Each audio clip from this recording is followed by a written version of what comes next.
الحمد لله الذي وحده والصلاة والسلام على من لا نبي بعده وعلى آله وصحبه الموفين وعده أما بعد فأعوذ بالله من الشيطان الرجيم بسم الله الرحمن الرحيم من عمل صالحا فلنفسه ومن أساء فعليها وما ربك بظلام للعبيد صدق الله مولانا العظيم وصدق رسوله النبي الأمين الحنين العطوف الكريم. آئیے درود پاک پڑھ لیتے ہیں.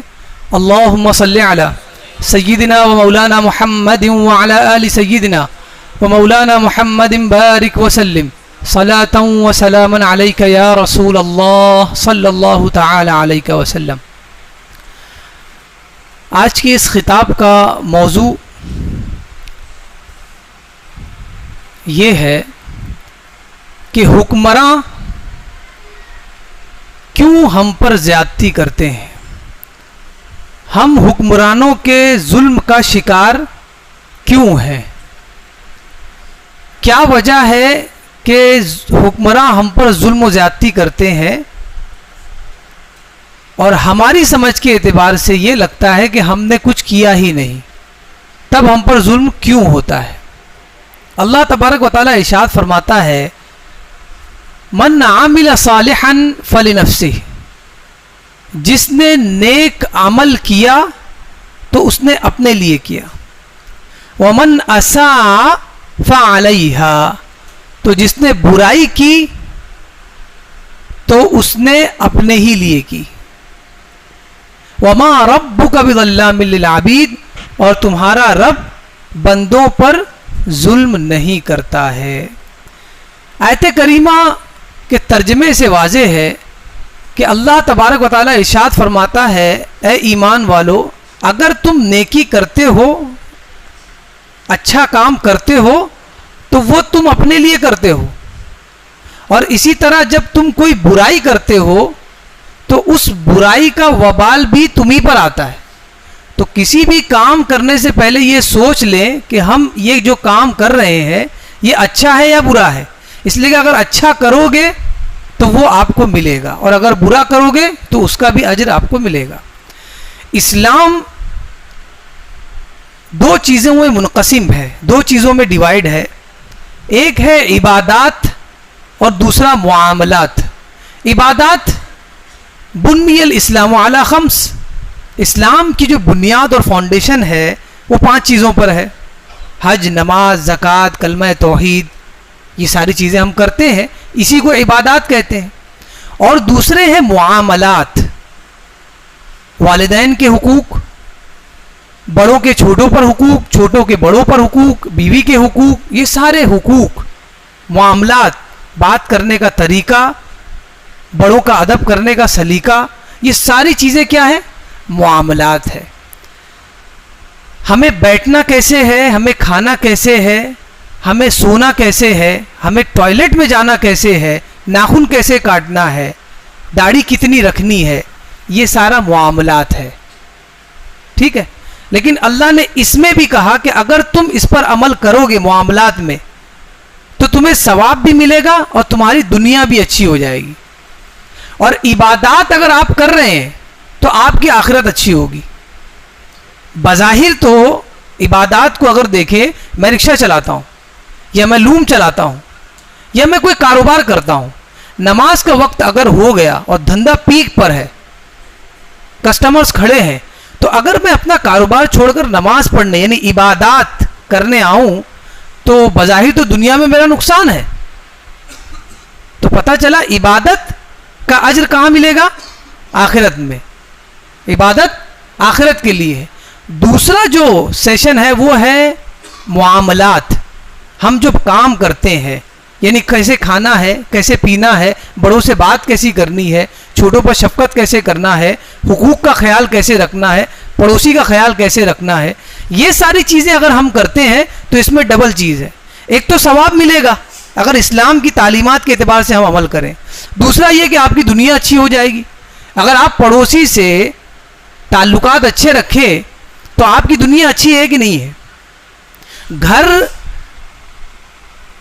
جو بنایا گیا ہے وہ کنکریٹ کا بنا ہے یا چینل کا بنا ہوا ہے, اس سے نہیں پتہ لگتا وہ گھر کتنا اچھا ہے.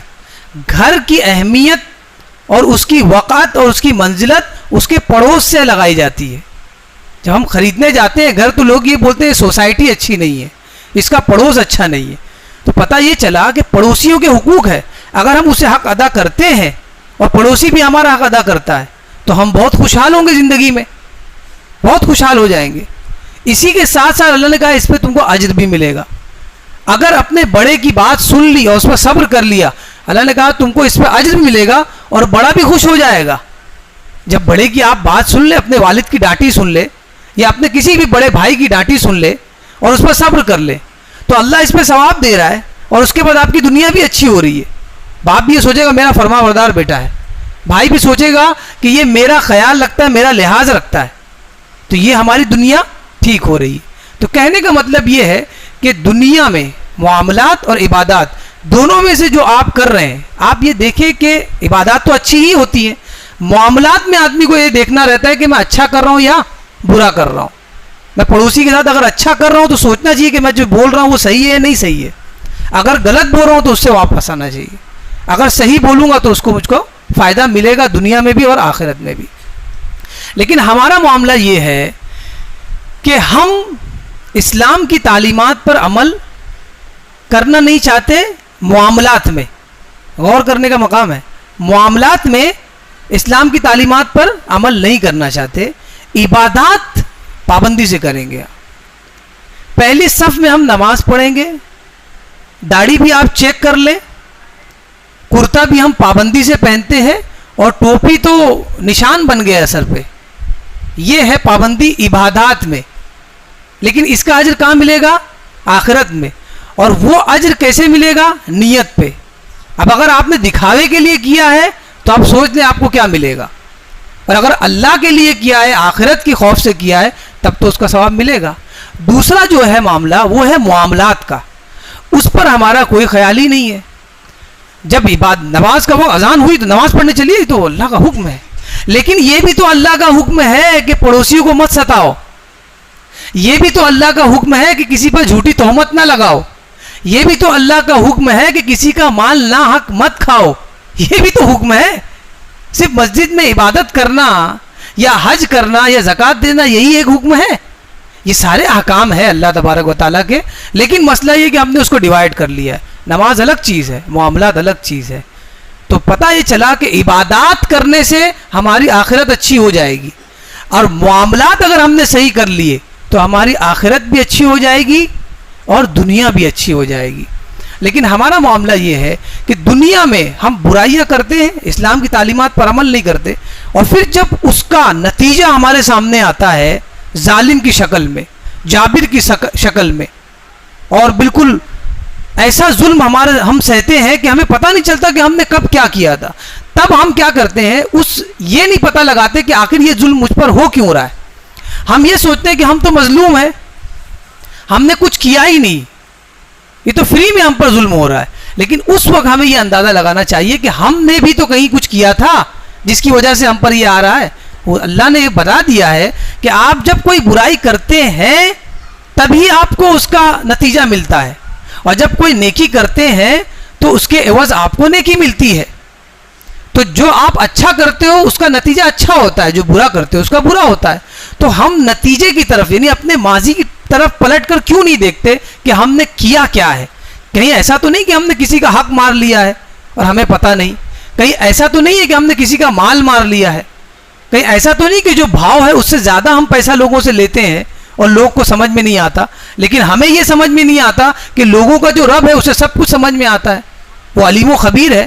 لیکن ہم یہ سمجھتے ہیں کہ اللہ کی نگاہیں معاذ اللہ رب العالمین صرف مسجد اور مدرسوں تک محدود ہے، اس کے بعد اللہ نہیں دیکھتا ہے۔ 20 روپے اگر بٹاٹا ہے تو میں اگر 40 روپے بیچ دوں بیوقوف بنا کے کسی نئے گاہک کو، کیونکہ وہ بازار آتا نہیں ہے، تو کوئی مسئلہ نہیں ہے، کیونکہ اللہ یہاں نہیں دیکھتا، اللہ تو مسجد تک ہے، بازار میں اللہ تعالیٰ کا کیا کام ہے؟ معاذ اللہ رب العالمین۔ یہ ہماری سوچ ہے، اگرچہ ہم اسے نہ مانیں، ہم کہتے ہیں نہیں ایسا نہیں ہے، لیکن کرتے تو اس کے برخلاف ہے۔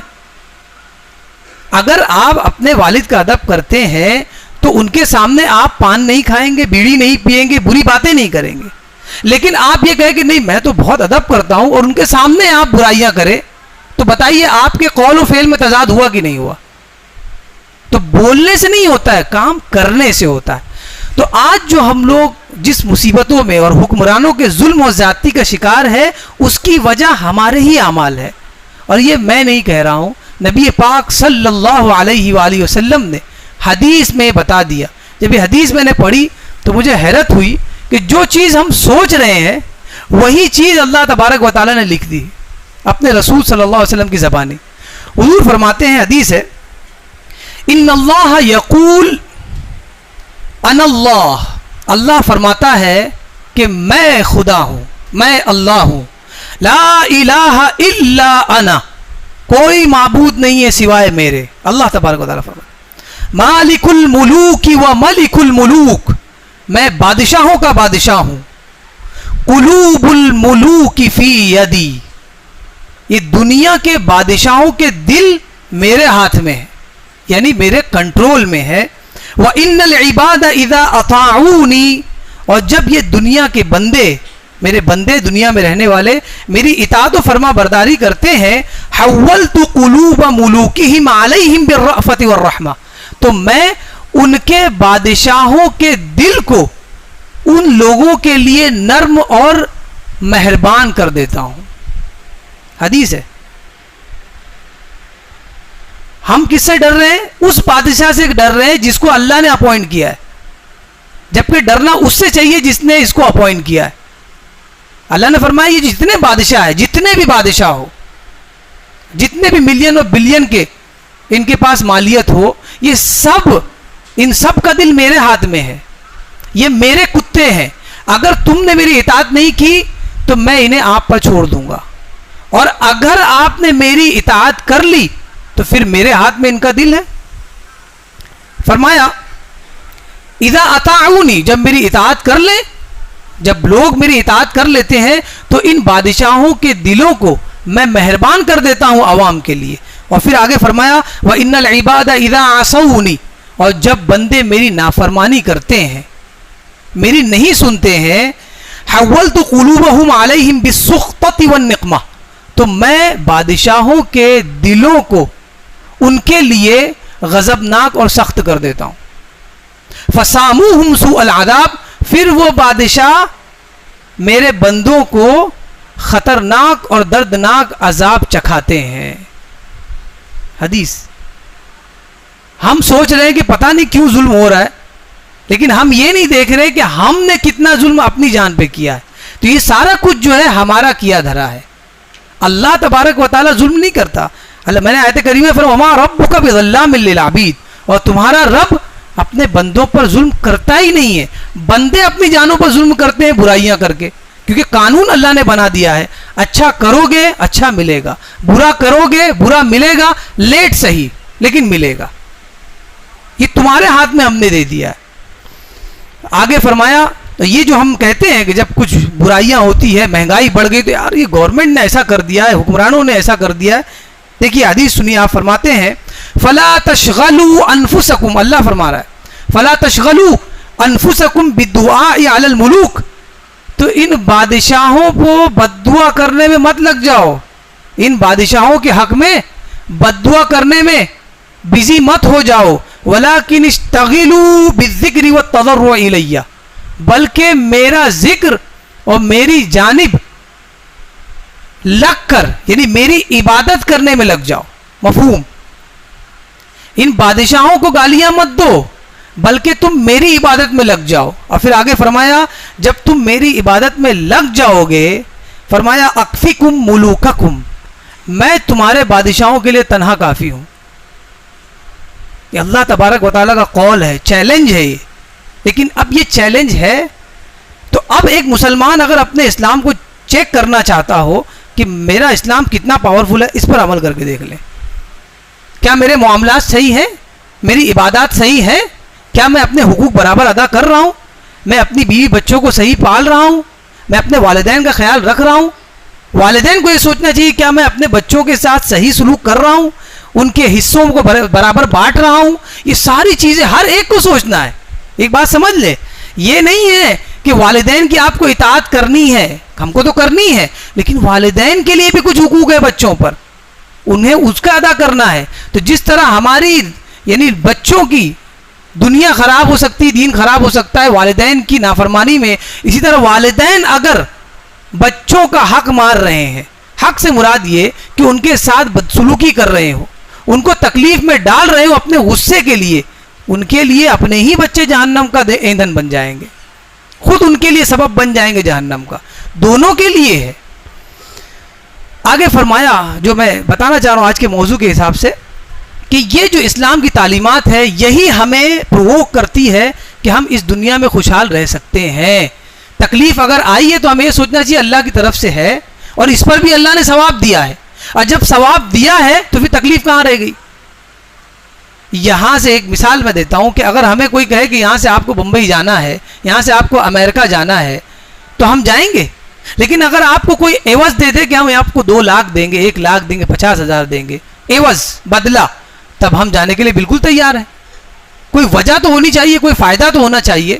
تو یہ دنیا کا رول ہے کہ بغیر فائدے کی وہ کوئی کام نہیں کرتی. اور اللہ تبارک و تعالیٰ نے بھی فرمایا کہ یہ جو میں نے آپ کو معاملات کے لیے بتایا ہے، ان معاملات پر اگر عمل کرو آپ کی دنیا سکھی، آپ کی آخرت بھی سرخرو. اب جو سب سے اہم چیز میں بتانے جا رہا ہوں وہ یہ ہے کہ اسلام کی تعلیمات عبادات ہے اور معاملات ہے. کرسچن اور یہودی، آپ ان لوگوں کو دیکھیں یا اور بھی ہندو مذہب سے بھی ریلیشن رکھنے والے، ان کو آپ اگر دیکھیں تو آپ کو پتہ چلے گا یہ عبادات نہیں کرتے جو اسلام کی عبادات ہے. نماز نہیں پڑھتے، زکوٰۃ نہیں دیتے، اللہ کو مانتے ہی نہیں ہے، تو عبادات کہاں سے کریں گے؟ عبادات تو اس وقت ہوگی جب اللہ کو مانا جائے. جب ایمان ہی نہیں ہے اللہ پر کہ اللہ ایک ہے، رسول کو مانتے نہیں ہے، وہ تو اپنے نبی کے ساتھ ہے، تب یہ کیسے عبادت اس پر عمل کریں گے؟ ٹھیک ہے، یہودی اور عیسائی یہ رب کو مانتے ہیں، لیکن عیسائیوں میں الگ الگ فرقے ہیں. کفار کی میں بات کر رہا ہوں جو ہمارے ملک میں رہتے ہیں، یہ مانتے نہیں ہیں. اسی طرح یہودیوں میں بھی اور اسی طرح عیسائیوں میں بھی یہ اللہ کی عبادت نہیں کرتے، وہ عبادت جو نبی پاک صلی اللہ علیہ وسلم نے بتائی ہے. اللہ کو مان رہے ہیں لیکن اس کے رسول کے ذریعے بھیجی ہوئی عبادات اور تعلیمات پر عمل نہیں کر رہے. لیکن کیا کرتے ہیں پتہ ہے آپ کو؟ عبادات اور معاملات، ان میں سے عبادات کو چھوڑ دیا اور معاملات کو لے لیا. جیسے کہ میں نے آپ کو بتایا کہ عبادات پر عمل کرنے پر ہماری جنت فکس ہے اللہ کے کرم سے، لیکن اگر معاملات ہم نے اچھے کر لیے تو جنت بھی ہے اور دنیا بھی ہے. جنت تو ہے ہی، دنیا بھی جنت ہو جائے گی. تو ان لوگوں نے یہ دماغ لگایا کہ عبادات تو ہمیں کرنی نہیں ہے کیونکہ جنت پہ تو ہم کو پتہ ہی نہیں کہ ہونا ہے، آخرت آنی ہے. کفار و مشرکین کی بات کر رہا ہوں. تو ان لوگوں نے یہ کر لیا کہ اسلام کی جو تعلیمات اس طرف والی ہے، یعنی جو دنیا کو سنوار دیتی ہے، ان تعلیمات کو، ان انسٹرکشن کو لے لیتے ہیں اور ہم اس پر عمل کرتے ہیں. تو ہمارا مذہب ہے اور عمل وہ کر کے دیکھ رہے ہیں کہ دیکھتے کر کے کیا ہوتا ہے.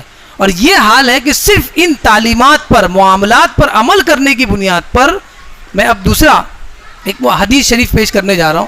آپ حیران ہو جائیں گے. وہ عمل کرنے پر ان کے لیے اللہ نے دنیا میں نہیں، معاملات کا مطلب یہ پڑوسی سے آپ اچھا سلوک کر رہے ہیں، آپ اچھا سلوک کر رہے ہیں، آپ مسلمان ہیں تو بہت اچھی بات ہے، آپ کی دنیا سنور جائے گی. لیکن اگر ایک غیر مسلم پڑوسی کے ساتھ اچھا سلوک کرے گا تو اس کی دنیا سدھرے گی کہ نہیں سدھرے گی؟ اچھی ہوگی. اگر ایک مسلمان اپنے والدین کا خیال نہیں رکھتا ہے تو اس کی دنیا بگڑے گی کہ نہیں بگڑے گی؟ بگڑے گی. اور اگر ایک غیر مسلم اپنے والدین کا خیال رکھتا ہے تو اس کی دنیا سنورے گی کہ نہیں سنورے گی؟ یہ کہنے کا مطلب یہ معاملات اگر غیر مسلم بھی اس کو بروئے کار لائے تو وہ اپنی دنیا سنوار سکتا ہے. اور یہی چیز ان لوگوں نے کی اور ہم کیا کر گئے؟ ہم عبادات ہی میں لگے رہ گئے. کرنا وہ بھی تھا اور کرنا یہ بھی تھا, لیکن ہم ون سائڈ ہو گئے. حضور کی حدیث ہے, صحابہ بیٹھے ہوئے ہیں, ایک صحابی رسول صلی اللہ علیہ وسلم نے فرمایا, آپ فرماتے ہیں تقوم الساعۃ والروم اکثر الناس. آپ فرماتے ہیں کہ قیامت جب قائم ہو جائے گی, یعنی قرب قیامت, روم, اہل روم جو ہے, اب وہ اہل روم آج کے دور میں آپ اٹلی میں چلے جائیں وہاں آپ کو ملیں گے, کرسچن ہوتے ہیں زیادہ تر.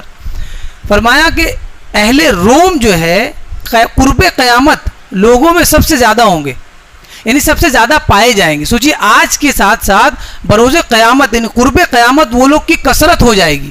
ظاہر سی بات ہے, آپ کو اگر ٹینشن نہ ہو, آپ کو کوئی کسی مال کا مسئلہ نہ ہو, کسی چیز کے ضائع ہونے کا مسئلہ نہ ہو, تو آپ کی زندگی دگنی ہو جاتی ہے. آپ جہاں 40 سال جینے والے ہیں وہاں 80 سال جئیں گے. لیکن اگر آپ کو ٹینشن ہو, پڑوس کا معاملہ ہو, دشمن دنیا کے ہو, تو آپ کی 80 سال کی زندگی بھی 50 سال میں تبدیل ہو جاتی ہے. تو یہ بتانے کا مقصد ہے کہ یہ لوگ کیوں زیادہ جئیں گے, ظاہر سی بات ہے ان کی دنیا اچھی ہوگی. تو اسی وقت دوسرے صحابی رسول حضرت عمرو بن عاص وہاں بیٹھے. آپ نے فرمایا ابصر ما تقول, آپ جو کہہ رہے ہو آپ نے چیک کیا ہے, یہ صحیح بات ہے؟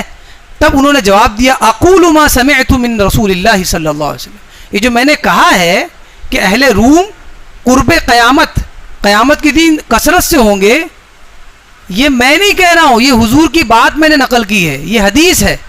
تب حضرت عمرو بن عاص نے حضور صلی اللہ علیہ وسلم کی جب بات سنی کہ یہ حضور کا قول ہے, تب آپ نے تطبیق کی اور تعویل کی کہ کیوں حضور نے یہ فرمایا تھا.